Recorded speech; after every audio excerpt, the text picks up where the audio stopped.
Hey everyone, welcome to Whitecap, the Canadian sailing podcast. My name's Dave Krypton. I'm an avid and possibly overage dinghy sailor and longtime follower of the racing scene in Canada. I also manage a sailing collective in New Brunswick called the Skull Island Race Team. Today we have another awesome guest, Isabella Bertold, currently the co-pilot and strategist for Canada's Sail GP team.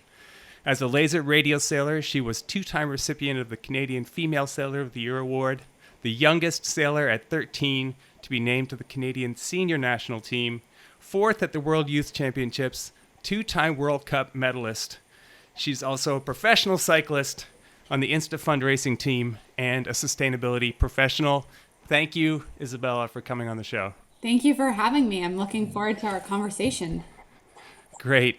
I have to follow up real quickly on that 13. Were you a radio sailor at that time? Yeah, I was. I had just sort of swapped out of Opties and actually spent a few months sailing Europes and quickly went off and raced radials, which happened to be at the Miami OCR and at NQRs, and qualified for the senior national team for my results there. So, wow. Yeah, I figured it out pretty quickly right out of Opties. Europes were so great, right? Did you like that boat? I really loved it. I was devastated when it was taken out of the Olympics because I was really looking forward to sailing it. But that being said, I think it would have taken me at least 10 years longer to get on the national team if the Europe would have been in. So right. It was a good thing, and I was in the right place at the right time with that. Right. I was a coach of the New Brunswick Canada Summer Games team in 1997, which I think was the first year that they had it in. And there were no Europes in Canada. There were like 10 Europes in the whole country. Yeah. And they just looked really great. You know, so much more controls and so forth. But anyway, it didn't happen. So we're back in radials. Yeah. Cool. Well, I start out with some rapid fire questions. And then we'll get into it. You ready? Sounds good. I'm ready. Okay. So, for lasers, cleats or no cleats? Cleats. Oh, so great. You're the first. Do you prefer oscillating or persistent shifts? Oscillating. Okay. Zyke, rooster, or gill? Zyke. Best sailing store in Canada? Oh. Best sailing store in Canada? I don't know. Okay. I'll say Fogue Marine because I think it's actually the only sailing store I can think of right now in Canada. Okay. Okay, most boats on one starting line you've ever raced in? Oh, man. I think it would have been like 100 boats probably at like some crazy Laser North Americans where we should have really been in split fleets, but I don't know why, but it was nuts. It was absolutely okay. It was like a midline boat and everything. Atlantic Ocean, Great Lakes, or Pacific Ocean? Atlantic Ocean.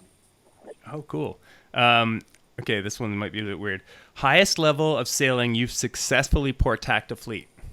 World Championships, laser radials. No! Yeah. Friggin' way. Oh, yeah. What year? Definitely when it was in Bolton Hagen, which was 2016. I've done it a few times. I love the pin end start, and I'm pretty kamikaze and we'll just go for it. So that's amazing. Good work. I always thought you'd be like, in practice one time. So you won the 2009 Canada Summer Games in Summerside PEI. What was the name of the yacht club you sailed out of? I have no idea. I definitely don't remember that. It's called the Silver Fox Yacht and Curling Club. Awesome. I feel like I need to go back and do the curling there as well. Being from New Brunswick, we used to race to Summerside and in Summerside a lot. Nice. So, most wind you've ever sailed in? Oh, over 40 knots. Not successfully or very well, though. Which is scarier, breaking a mast on a laser or getting a flat on a bike? Oh. I'm going to say getting a flat on a bike because you can get a flat at some really unfortunate times when you're going way too fast. Right. So, coolest place you've sailed in the world? Oh, sailed all over. I really loved Perth, Australia. that was pretty cool, and only ended up there because the Worlds were there. But I don't know, every single venue we've sailed at is so special for its own reason. So yeah, there's lots of good ones. Oh, that's cool. So then the next question on that line is your favorite place to train. My favorite place to train. Ooh. Let's say Long Beach, California. Oh, okay. Wow. Sports hero who's not a sailor. Sports hero who is not a sailor. Ooh, these are tough questions. Hey, man. So we're throwing them out there. I'm gonna go with I don't know. You can go with a couple if you I want. have so many. I'm trying to think. Not a sailor that is a true sports hero of mine. I'm definitely a big fan of Michaela Schifrin. Okay. And like Clara Hughes, definitely as well, another Canadian athlete.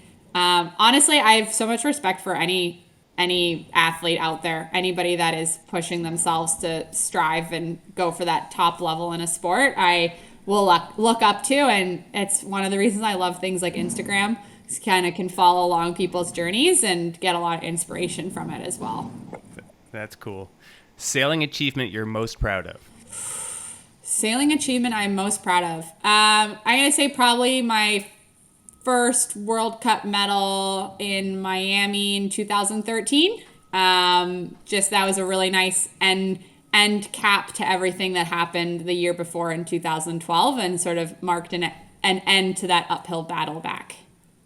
Oh gosh, can you go into more of that then? Because what was it? Because so 2012 was an Olympic year, trying to qualify, and then tell me more about that time in your career. So I guess it started in January, going into the second Olympic qualifying event, which I was leading. And then I actually raced that Miami World Cup, which was the second trials, with a concussion. And knowing more now about concussions and traumatic brain injuries, it's something I'm not very proud of and would not suggest to anybody. I ended up with quite severe problems afterwards, and ended up having to do quite a bit of therapy, eye tracking, all that, to sort of regain like proper depth perception. And I raced the Worlds that May and finished 17th, which was the top Canadian result there, and raced really well, and sort of never really stopped at that point. I kept pushing through. Like once things started to click and I was getting some strengths back, kept going. So then to cap it off in January the following year, back in Miami, winning my first World Cup medal in a super competitive fleet was a really big achievement for myself and my support team around me. Was that so? Tell me again. When did you get the concussion? About a week before we started racing. I was just in the boat park. It was a really silly incident, as they often are, and I just got smoked in the back of the head by a boom on shore, and sort of ignored everything, like all the symptoms, didn't really say that much, and made it worse by doing things like going sailing and going running. And I have like complete memory blanks from some of the races. I couldn't tell you like what was going on or what happened in them.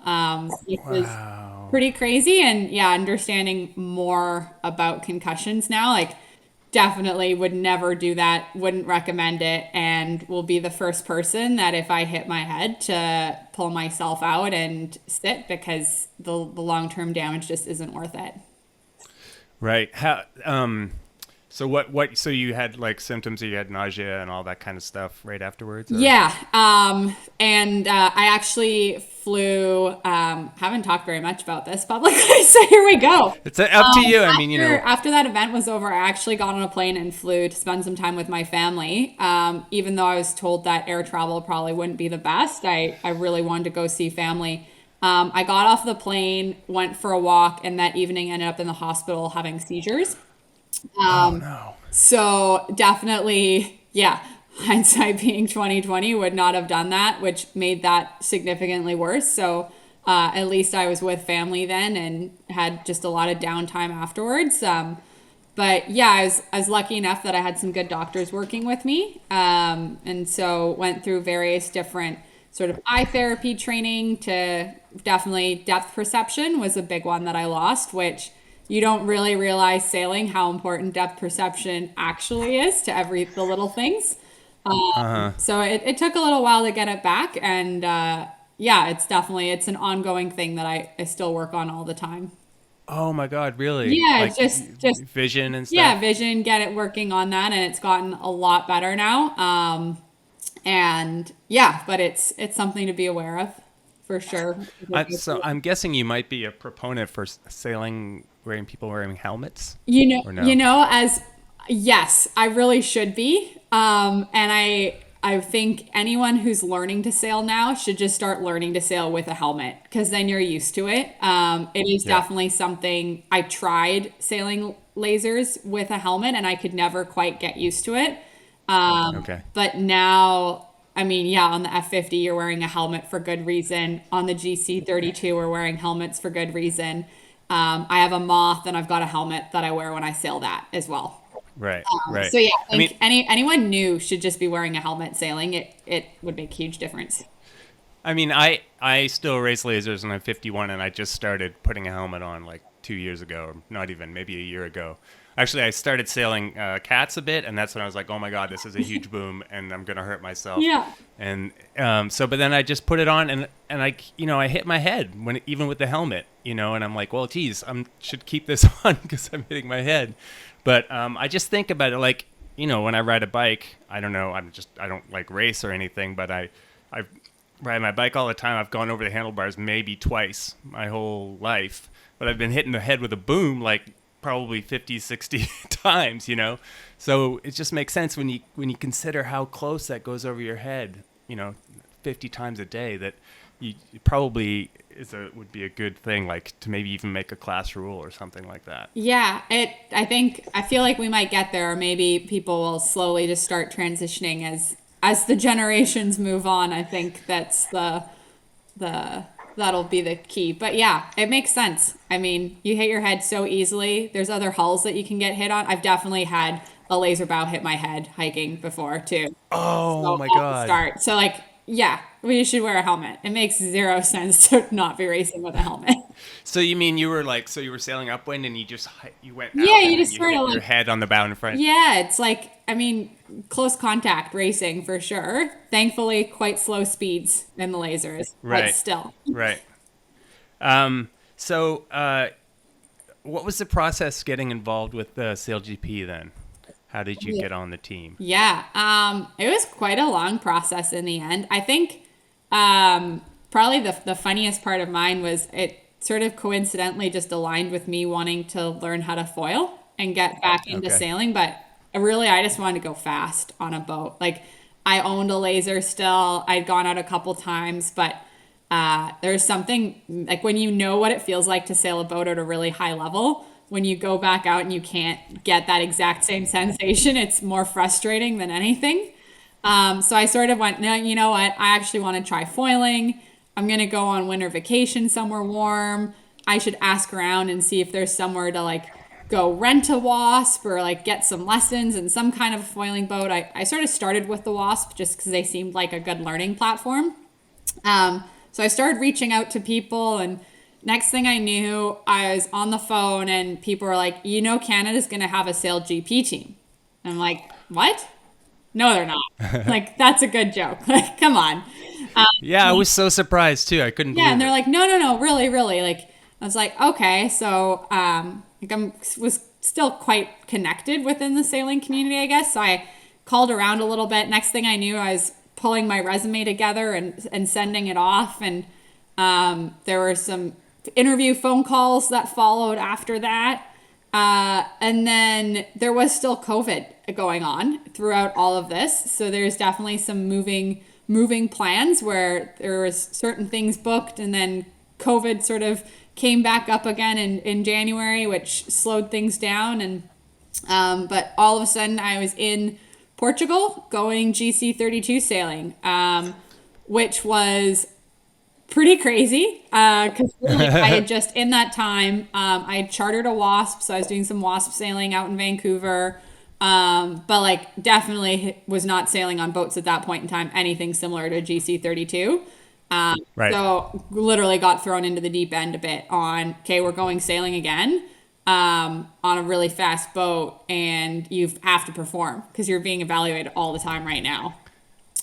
So it was like literally every 5 minutes I felt rust falling off of me and was coming back. And so from there, the next trip was a trip to the simulator, followed by more GC32 sailing. And then quickly time flew by and we were in San Francisco doing our first round of safety training so that we could actually get out on the F50 with the teams that were racing there.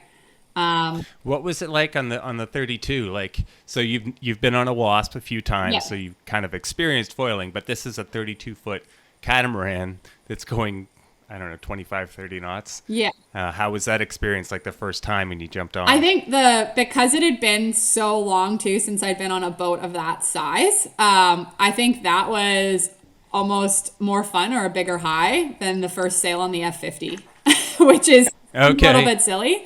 But it was that fun, and it feels like a big dinghy is what it still feels like.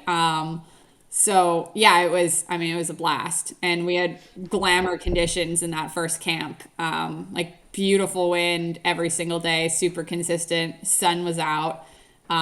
If you haven't gone sailing in Lagos, Portugal, and people are looking for a place to go, highly recommend it. It was beautiful.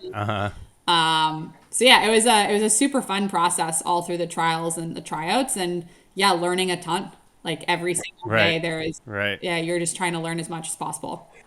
Well, I had Phil as my first guest, and he was so cool. He was talking about how the GC32 was like sketchier in a way than the 50, because it just feels like if you wipe out in the 50, it's like you have things to hold on to, and it's okay. It happens slowly, but on the GC32, like you're out there, like you say, like in a big dinghy, and it's kind of scarier. Yeah, I think it definitely crossed my mind. Like you can fall off the GC and you really don't want to fall off. Like that's not a good thing. Whereas, yeah, the F50, like part of the safety training is learning how to undo your tether because you're actually tethered into the boat. So you don't have this fear of just falling off the side of the boat. Right. But how far, like, I've wondered about that too, because they weren't tethered in the first season. So now you're tethered. So what happens if you fall off it and it's going 50 knots and like how you fall like 3 feet away from the boat? What's your tether is supposed to be quite tight. Like you shouldn't even really be able to flip over the side at all out of the little, I guess, cubby hole cockpit area. And like I definitely have tried having my tether a little bit looser because it makes other parts of crossing a little bit easier. And the safety team's pretty quick to tighten that back up. So. Oh, okay. So yeah, as co-pilot and strategist, so you drive the boat sometimes, right? Yeah, out of maneuvers, which is sort of you're taking. Basically, think of if you're out sailing halfway through the tack, all of a sudden you're handing off the tack to somebody else, and so the co-pilot's taking over at that point in time. And then there's certain maneuvers where you're helming a little bit longer. It's like if it's a tack bear away, for example, or it really is like how quickly does Phil cross the boat. That's right. I the see. determinant there. But go ahead. In training though, you driven it for like a good distance of time, or in Bermuda we were lucky enough to have some longer training blocks, and so both Georgia and I did get to experience some longer helming blocks, which is pretty cool. What I was just gonna say, like, what's it feel like? Like I can't imagine it. I really just can't imagine it. You look like you're just floating along. Everything's easy, but it can't be as easy as it looks. It's amazing how much just your instinct sort of does kick in, and you almost forget how big the boat is or what's going on there. It was super cool. It was quite responsive, which I wasn't necessarily expecting just because of the size of it. It was a pretty awesome experience for sure, and I hope to do a lot more of it moving forward because it's cool. I want to play around with like starting some of the maneuvers a little bit more if given the shot, and feeling the you'd sort of, there's definitely G forces that you feel. So Right. stabilizing yourself while you're driving a boat with that is something else. It's something I haven't had I to mean, think of before. does it look as like when you're tacking? It looks friggin' crazy. Like and I always wondered if it's just the compression, like the camera is coming from so far away. But it looks like you're spinning so fast. Like, is it really like that? Yeah, the forces are real for sure. And that was, I think, the very first time when we went on board with other teams in San Francisco. That was, I think, the takeaway all of us had was like, holy crap, you actually feel the G forces. And actually in Bermuda, because all of my experience had always been at the back of the boat, but we did train sailing four up, so only with four crew. And so I was actually the backwards facing grinder then. And so having a cross in front of the mast. And that was Oh, the okay. first time I went there, I was not at all ready for the sort of the difference in force up at the bow as opposed to the stern. And it's definitely the princess program at the back of the boat in comparison. I like that princess program. Is there going to be a specifically women like division? Like, I think is there something happening like that? Like, I think there's definitely plans for it and talks of it. I want to say maybe season 5 or season 6. I okay. know Sail GP definitely has put a priority on that. And so that, yeah, it's a pretty good time to be a female sailing, especially in Canada, because the opportunities right now to learn and upskill are there, which is pretty incredible. Yeah, they just had the female WASP training seminar in Halifax last weekend, Yeah, I right? The saw that. I weekend think foil. I want to say was there 20 girls out for it. There's Something like like that. really Yeah. awesome turnout, which is amazing. So I'm really excited about what this means for female sailing in Canada as a whole. That's really cool. So you're listed as sustainability advisor for SailGP, involved with OceanWise as the partner. Yeah. Is that right? Yeah. And you've done work for other companies in the field of sustainability. Can you tell me a little bit about your work as a sustainability professional and what are the goals for SailGP in that field? Yeah. Well, I guess I'll start with the SailGP side of things. So SailGP actually has 2 podiums every season. So they have the sailing podium, and then they also have what's called the Impact League. So it's teams basically racing against each other to try and be the most sustainable or give back the most in various different ways. And there's different criteria that teams are scored on. And so my role within the team is to help us try and win the Impact League. And so part of that is working alongside our purpose partner, OceanWise. And so a lot of our efforts are focused around shoreline cleanups, both ocean and lake, Okay. and just plastic prevention. So we've got a few really fun projects planned for this season all around the circular economy and waste reduction as well. And really working on everything that we're doing in the league, bringing it back home to Canada through OceanWise, who have a really good network of programs set up across Canada already. That's great. So if people could choose one thing to change in their lifestyles that would have the most impact in helping sustainability and environmental, what would that be? Honestly, ditch single-use plastics.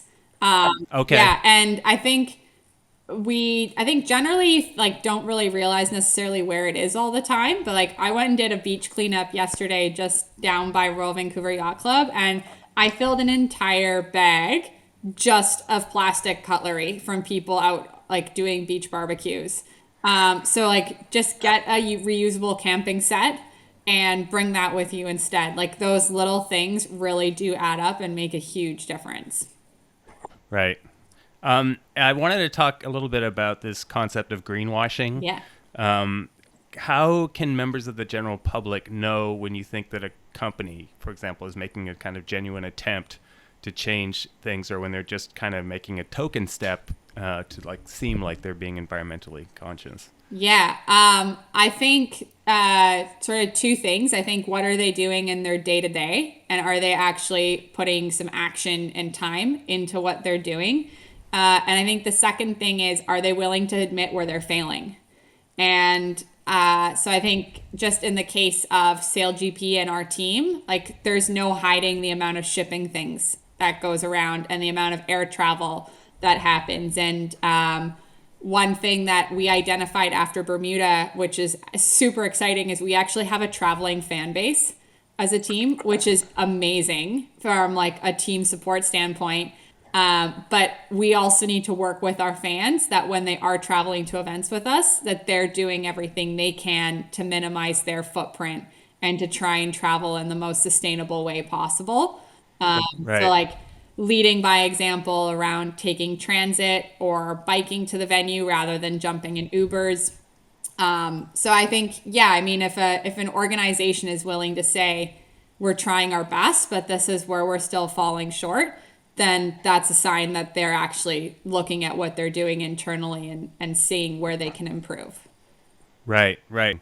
So I have a new segment in the podcast, which I'm calling Hijack the Guest. And this is where I ask you specific questions just about me and the development I have and things I'm working on in my laser. How's that sound? I love it. Okay. Okay. So what did you do about the end of your Vang line? Like I'm having this big problem where it falls in the water, or I don't know where to tie it, or what did you do with the end of it? Yeah. So the end of my Vang line, I always had a long tail after the handle that kept going. And I ended up tying it through the spring on the main sheet block. That was the spot that I decided was the best. Some people like the front of their centerboard trunk. I just didn't think that worked when I was hiking, especially on a reach. I wanted to come back a little bit further. So yeah, through the spring of your main sheet block. Interesting. And there's no way it can get. Okay, I'll have to try that. Excellent. I hadn't heard that one. So you must use a compass when you were racing lasers? Sometimes on and off. Oh. Sometimes it'd be on my boat. Sometimes it wouldn't. It really depended a little bit. Just honestly, the mood I was in at that time. Really? Yeah. I can't really, like, for a while I wasn't able to because I didn't have one or whatever, but growing up in the way I learned to sail, like I can't, like I think I'm much better with the compass. Just like how do you know if you're on the head of deck if you don't have the compass? Yeah, I think I think often laser racing you are near shore, so you do have that reference point. And then also I think the more experienced I got sailing, I became more of a fleet racer. So Yeah. I would actually be positioning my boat against the fleet and the marks. Yeah. And I mean, yeah, I was definitely known. I had no issue like starting at the pin, sending it hard left, doing one tack and going for it when I was confident. So I had that in me, but I think when you start to sail and put a series together and go for that consistent score line, yeah, sometimes like where you are on the race course mattered a little bit more relative to the fleet than what your compass was telling you. So would you consider yourself a high risk, high reward sailor? Oh, you know what? Probably no, honestly. Okay. I'm willing to do that every once in a while. No issue with it. Especially if it was going left for some reason. I really didn't like going right on race courses. But I would say I'm more likely to be the person that's rounding the top mark in like 9th every race and working my Right. way through the fleet as opposed to the person that's either rounding 1st or 50th. Right. So the question was going to be though, if you did have a compass, how did you do something to record the numbers? Like, did you write it down anywhere? Or you just keep it in your head or what? Yeah, so there are definitely times when I would write things down.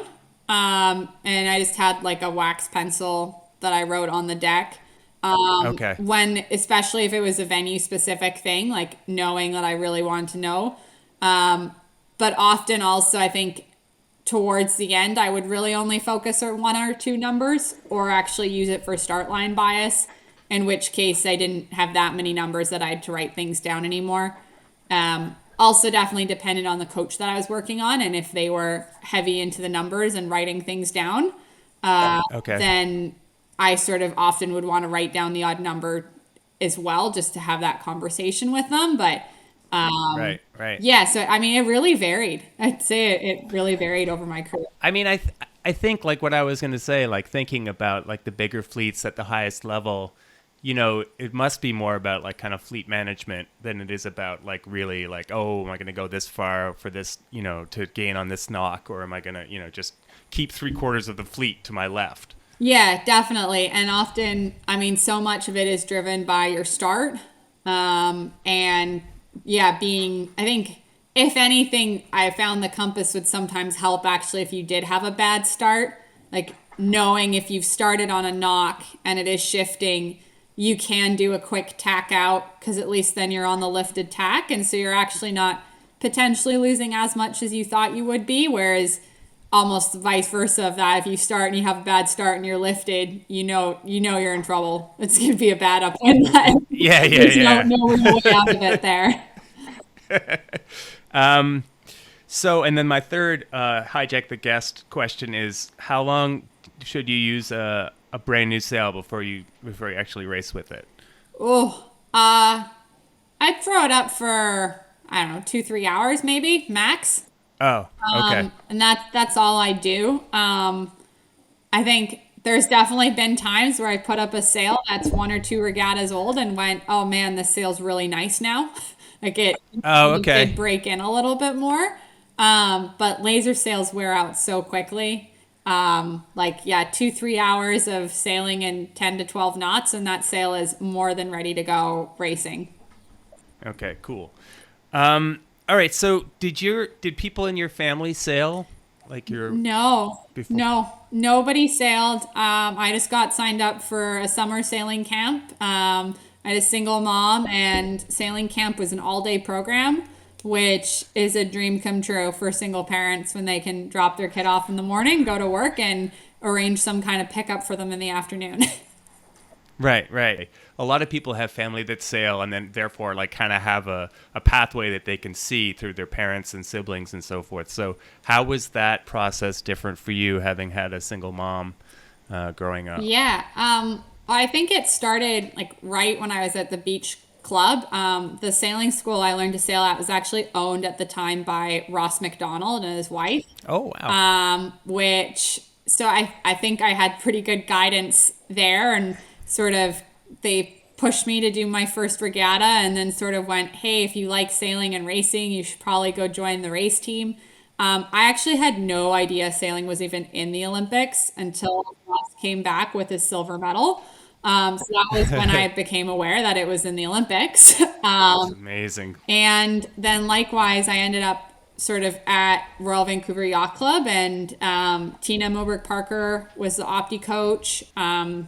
Obviously very experienced herself with Olympic sailing and with helping athletes get to that level as well. So I sort of ended up in her guidance, and again, wasn't really aware of what the national team was or how it worked until I qualified for it. And I'd say that was much the sort of progression through my sailing of just racing, trying to get better, training a lot, having good examples and role models around me on the race team. And then sort of like, oh, cool, we're on the national team now. Oh, look, we're like racing in an Olympic trials when we didn't really know what that was either. So it was, Right. yeah, I was sort of just learning and going through it. And also, yeah, definitely support from the members at Royal Vancouver Yacht Club from a funding standpoint as well. But also, like, it took a while until I had new equipment. Like, I often had the older boat or a charter boat from Royal Van with some older sails and equipment. And yeah, I think that's one thing that makes the laser so great is you don't need a brand new boat to go and learn how to sail it and to get good. Like, you can fully do that on any boat. And then at some point your equipment does make a difference, but you can get through a lot of that early learning phase with older equipment. Right. So you had really, like, maybe if you didn't have like sort of family involvement, you had like really like top end, just from where you were, to have Ross and Tina be your kind of mentors. Yeah. They had a pathway. They knew how to help you do that. Yeah, Then. and I mean, ahead of me at Royal Vancouver Yacht Club, we had Jen Spalding, who won ISAF Youth Worlds, Mike Lee, phenomenal laser sailor as well, Kevin Black, Al Clark, like really so many great role models and mentors around me, and also fortunate that a lot of the national team was based in Vancouver, just from some of the older Europe sailors that transitioned over. So again, yeah, really great role models around me all the time. That's great. I want to get Ross on this show at some point, so maybe you can hook me up with him. So, sorry, moving on. So back when I was sailing, when I was racing lasers and so forth, you just had like one trials for Olympics. It was like, you know, I don't even think the country had to be qualified. It was just like, okay, on, you know, July 6th at RCYC, we're going to have 40 guys that are qualified, and whoever wins gets to go to the Olympics. Now, obviously, that's not the way it is now. And so how has that changed? Like, what's the Olympics qualification process like now, or when you were doing it? Yeah. Well, I think funny enough, so I competed in 3 Olympic trials. All 3 were different formats. So 2008, and this is the one I didn't actually know was the Olympic trials until the last race when I was leading it and then told that I was leading the Olympic trials and proceeded to flip multiple times the next downwind. Oh When I my was, like, God. super young. So anyways, that was a one-off regatta. Top Canadian finisher at the Worlds in the Olympic year went. Like it was super black and white. Easy to navigate for everybody, one event to travel to. And Wait, so that was 2008. So whoever won the top Canadian 2008 Worlds goes to the Olympics. correct, yeah. Okay. Then 2012, it went to a 2 regatta combined score format. So it was the Worlds in 2011, which were in Perth, and then Miami OCR in 2012. So it was your combined finish positions of those 2 events added up, and the person with the lowest point in those 2 finish positions ended up going. And then the 2016 trials is probably, I'm going to say it was the most complicated and least clear with amount of gray area of basically a set time period with certain events that could be evaluated with the selection committee. And it was this quite a long process, and probably I'm going to say it was the most gray area is the easiest way of putting it. Right. And then I'm not actually sure what was used the last time around. I think they may have gone back to regattas. I'm not sure what the 2020 process was, but so my time sailing lasers, I had many different qualification systems used. Right. Yeah, that I don't mean to put you on the spot, but that 2016 system sounds unfair, to be honest. It was, yeah, I mean, I think I understand where it came from and what their motivation was. I ended up in quite an uncomfortable situation through navigating it. And yeah, I mean, halfway through the process, I definitely switched gears to just wanting to have fun sailing again. Which was, I'm fortunate enough that, yeah, Al Clark came back and coached me and said, you know what, we're going to race till you have fun again. Oh, wow. And that was really nice. And we had some really great seasons and results, and I fell in love with sailing again. But yeah, I don't know if it's the right system that I would recommend other people use again. Right.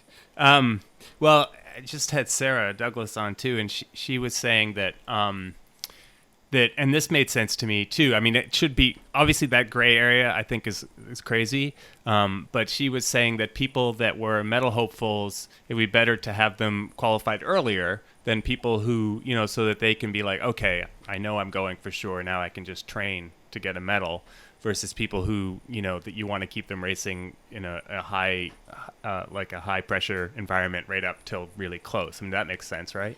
Yeah, I think I think it always depends on the situation for sure, and I think there's value, but I think Canada is such a small sailing community, and we actually have a lot of really good sailors, and so creating a system that still encourages sailors to train together and push each other is super important, because training partners in that Olympic year are so crucial to success at the Olympics. And that's something that I think especially countries like the Netherlands have done really well, of creating these systems in place where there is a trials, but there's a reason for people still to train together.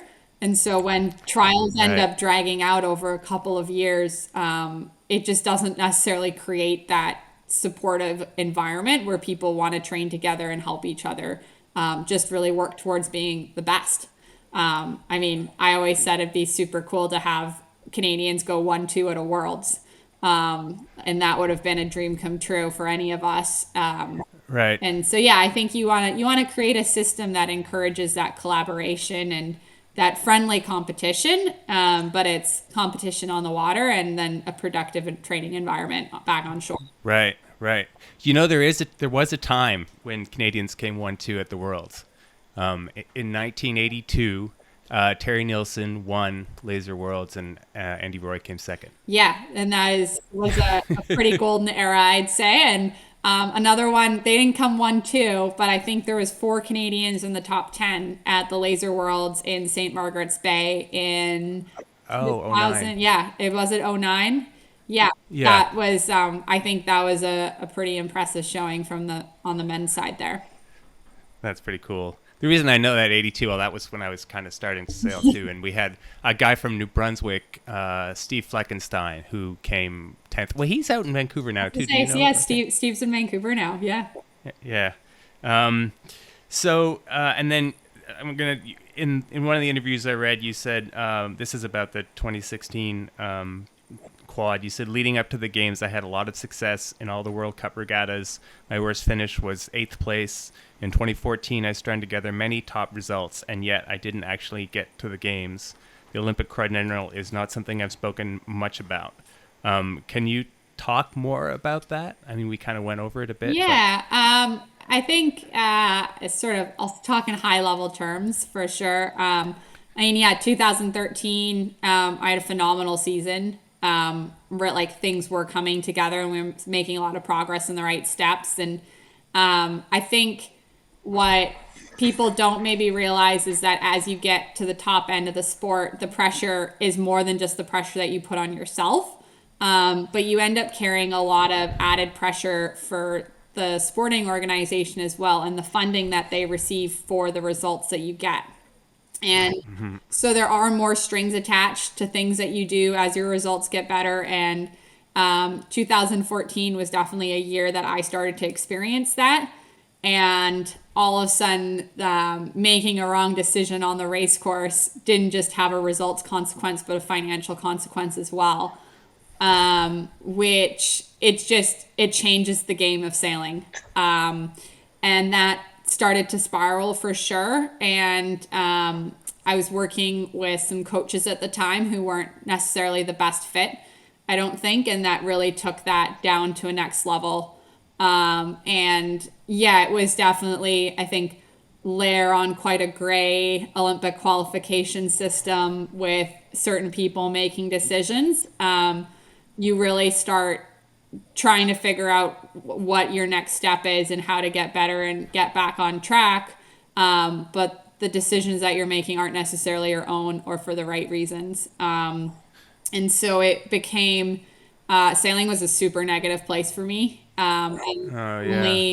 Really the only reason I sort of kept going was because I sort of felt like I owed it to people who had put some backing into me. And then it got to a point where I was like, I'm done. I was done. And we weren't even really that far into that open qualification window yet. And that was when had a good chat with Al, who coached me for many years. And he sort of said, well, hang on, let's just go out sailing. Go back out racing. You know how to race. And let's just go have fun sailing again. And he was the one who really made me push through and see through it. And yeah, I'm glad he did that, because then I kept sailing way past that Olympics, almost taking like vacation time to go do Laser World Cups. which was, I think, kind of a funny place to get to in the end. But, Yeah. yeah, I mean, we succeeded in getting me to enjoy sailing again.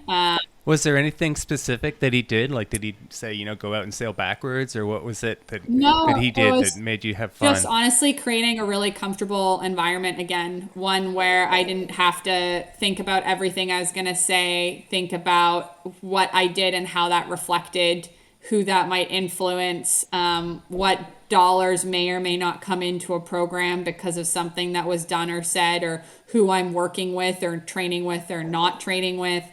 And so we just removed all of that and just said, let's just go back to pretending it was like when I was 17 and our program, let's do it. Let's go out and let's just try and win some laser races. That's really cool. That's a great story. So the other, well, I did want to. I guess it kind of went into this, but like, sort of mental health in sports is like sort of a new thing. It's not a new thing, but athletes, speaking up about their mental health and how that relates to performance. Like, how, I guess you just went into it, but like how to get over a disappointment like that, how to bounce back and get back to a high level. Yeah. How would you say to get around that? Yeah, I mean, that's a hard question to answer because it's going to be different for everybody. And I think it comes back to, it sounds silly, but remembering why you started doing something and that you did do it to have fun. And I think it's quite easy, especially in the day of social media, that an athlete becomes defined as an athlete. Like it's Isabella the laser sailor, not Isabella the human being and the person. And so remembering that you are a person, a human being, you're not just an athlete and you don't owe anybody anything. I think that's good perspective to keep. And definitely, I think checking in on yourself and making sure that you are having fun, and also though having a support network around you that will ask you how you're doing and check in with you, because I think, I mean, athletes are programmed at this top level to play down injuries. They're fine. Everything's a 3 out of 10 on a pain scale. And I think we do the same thing when it comes to mental health. And often I think when an athlete says they're fine, they might not actually be fine. So I think that's definitely an element of surrounding yourself by people who will ask you if you're okay and then ask you again if they have doubts, is important. And yeah, I think understanding that mental health is just as important as physical health.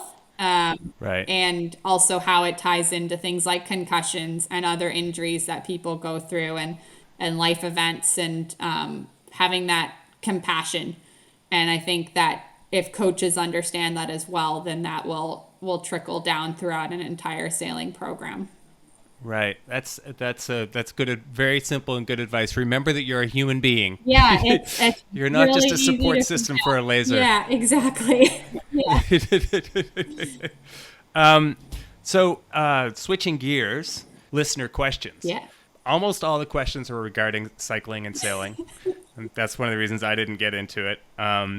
So, a bunch of them I'm going to put together, first of all. So, MIK_NI Nipela said, tell us more about multisports. Lewin LaFrance Racing asks, how do you balance sailing and cycling? District 1 Secretary of ILCA says, what are the similarities between the Sail GP and your cycling team? And B Staff 7 said, choose one for the rest of your life, cycling or sailing. Oh man. Okay. Choose one for the rest of your life, cycling or sailing. I'm gonna go with sailing on that. Just a little bit lower impact, and I think I could actually do it for the rest of my life. Okay. Cycling, maybe now with e-bikes, you could do it successfully a little bit longer, but I don't think it would look nearly the same way as it does right now. In terms of, I'm trying to think of the best order now. Similarities. Let's do that one next. Between the F50 and road bike racing. So I think one similarity is definitely the speeds. You're traveling at very similar speeds and you're having to make quick decisions. I definitely think that the risk in road cycling is still far greater than the risk of something going wrong on the F50. So I have very little concept of fear whatsoever. And so I think that they do complement each other in that sense. And then they are both also team sports. So cycling, you are racing as a team and only one person crosses the finish line with their hands up in the air and stands on the podium.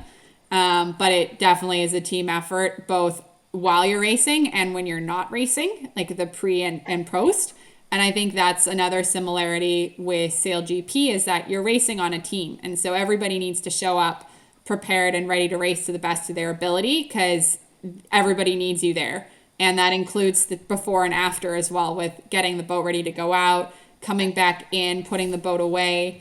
It's a team sport. And so I think they complement that. I sort of joke and say I feel like I'm just going from one team to another team, but my roles are quite similar. So yeah, I think that's definitely they complement each other in that sense. And then balancing both. Time management is huge. But also I think you need a certain level of fitness for sailing for sure. And so that complements there and just the general ability to suffer. On the cycling side. So I do feel like I'm training for both all the time. And I think one thing that's changed this year for me with my cycling is I didn't actually set any concrete goals necessarily for results myself, rather just to show up to be the best teammate that I can. And we've done super well as a team. I've had some personal best results this year as well. So I think, yeah, just having the right mindset and knowing that at some point this year, trying to do both, it will go terribly sideways to the other. And I feel like it'll probably be in cycling. Okay. And I've accepted that before. And yeah, so I don't know. I think I answered all the questions. Well, there was another person who wrote, and now I don't have their name written down, but they were basically saying that they have their daughter does skiing competitively, sailing competitively, and is, as she said, a full-time ballet dancer. And the question was like, I guess, yeah, how to balance your time and like, what was that like as a younger person, as a youth? Were you doing other sports? Did you have to balance, like when you were younger, when you were 15, 16, 17? What did that look like? Yeah. So before I got on the national team for sailing, I had like a lot of cross country skiing, swim team. I was on tons of school sports teams as well. Once I qualified for the national team, sailing took over. Very much like that became the main focus. Pretty much everything else got dropped. I did still some cross country ski racing in the winter, but pretty quickly my winters were like in Miami or Clearwater Beach laser training, so that was gone. And I think that might be one of my bigger regrets is not trying to pursue other sports at the same time. But that being said, it did leave the itch there as I got older to try other things, and which is where road bike racing came in. I think as long as you manage your energy levels correctly and manage your expectations in the different sports, doing them all will have benefit to some level. And once you want to pursue one at a super high level, you probably have to specialize a little bit more. But yeah, I think you'd be surprised, especially in the female sports side, how many women get into a sport in their mid-20s, especially through college, and then end up turning professional in their 30s in that new sport. So I think just, yeah, if you're into lots of different sports, try them all. And eventually one sticks. And I think always be open to trying new things. Because you never know where you're going to really excel. I definitely never would have thought that I would be a good road cyclist. Oh, wow. Turns out I am. So you never know. Don't make your own assumptions. Right. That's what I was going to say. You said what your ability to suffer is, and it was in fact when you guys were doing the safety training in San Francisco that I saw the video of that and how cold the water was. And Tom Ramshaw said, "Oh, this is going to be a sufferfest," which I quite enjoy. And I think that's a great word, and I use it as much as I can. And then our last listener question from Thomas McPherson says, "What was one inspiring memory in your sailing career?" One inspiring memory in my sailing career. I think everybody sort of knows where their strengths and weaknesses are as an athlete. And so when you have a breakthrough race in an area of sailing that you wouldn't necessarily as your strength. So for me, that was sort of that 14 to 17 knot wind range, swell or chop. I was never one of the bigger radial sailors, so I always struggled a little bit when the breeze got up. And so for me, when in Weymouth, 2011 at a World Cup there, had a great start, was hiking, and I sort of realized I started legging out on people around me, and the boat was going really fast, and had done a ton of training leading up to this in San Francisco. So, I mean, it was hard worked for, and then sort of kept picking the shifts, rounded that first one remarking first, and then just kept extending the lead, and then got that race win. I think that was super inspiring for myself to prove that you can not only be competitive, but you can be one of the fastest people in this condition, even if it isn't your ideal condition per se. And so I think those moments are always pretty special and create internal motivation to keep going. And then I think just on that, I think something I'm going to add as a little tip and advice for any athletes coming up is make sure that you celebrate the good moments. Like if you achieve a goal or you have a successful result, take a moment to pause and celebrate it. Acknowledge it, because they don't come around that often. And so it's so easy to start nitpicking and saying, oh, if I would have done this, or I still need to do this to keep getting faster. Like just pause for a second and celebrate that success, enjoy it. Don't just be quick to move on to the next thing. Or even worse, when I was younger and sailing seriously, it was just, if I won a race, I was just relieved. It was just like, oh, thank God, that's what I should have done. Not like, oh my God, I just won that race. That's awesome. Yeah, and acknowledging that. And I think that's one thing that cyclists are actually pretty good at. Like it's really hard to win a bike race. And so they stop and they go, we just won a bike race. And it's a huge deal. And if I think of how many sailing races, I just sort of went, whatever, I was supposed to win, or, oh, whatever, okay, fine, I got second, but let's move on. How do we win next week? That's just not the right way to approach it. Right. Isabella Bertold, thank you so much for your time. It's been a really great conversation, and I appreciate it very much. Yeah, thank you for having me. It was a fun chat. All right, that's going to do it for Whitecap, the Canadian Sailing Podcast. Again, thanks to Isabella. We'll be back in about a month.